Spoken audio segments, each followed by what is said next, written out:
ছোটবেলায় কে কে এই মজাটা খেয়েছেন কমেন্টস করে জানাবেন এবং এইটার নাম কি আপনারা কমেন্টস করে জানান। আসসালামু আলাইকুম।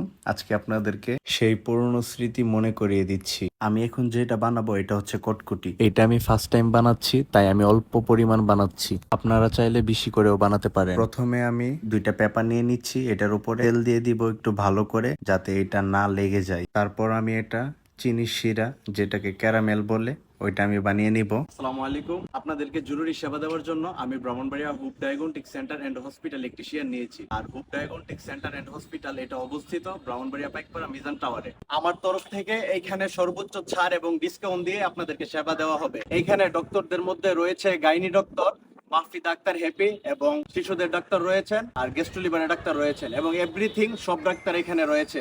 আপনাদেরকে যে কোনো সেবা দেওয়ার জন্য আমি প্রস্তুত। আপনারা যে কোনো সময় আসবেন। আর এটা হচ্ছে আমার কার্ড, এই নাম্বারে কল দিয়ে আসবেন। আসসালামু আলাইকুম।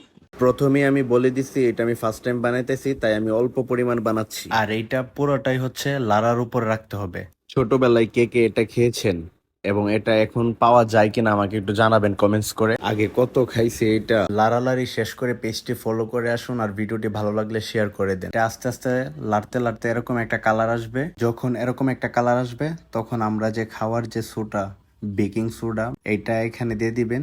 দিয়ে হালকা একটু লাড়া দিবেন, তখনই হয়ে যাবে আমাদের কটকুটি। প্রথমে যে আমি একটা তেল দিয়ে ব্রাশ করে বাটিটা রেখে দিয়েছিলাম, ওইটাতে নিয়ে এটা রেখে দেব। 3-4 মিনিট ওয়েট করব। ওয়েট করলে এটা ঠান্ডা হয়ে যাবে। হয়ে গেল আমাদের কটকুটি। এটা দেখে আমি সেই পুরনো স্মৃতি মনে পড়ে গেল। এবং আপনাদের কার কার মনে পড়ছে কমেন্টস করে জানাবেন। ছোটবেলায় আমরা এটা অনেক খেতাম, কিন্তু এখন এটা অনেক মিস করি। আজকের মতো এখানেই। ভিডিওটি ভালো লাগলে শেয়ার করে দিবেন। আসসালামু আলাইকুম।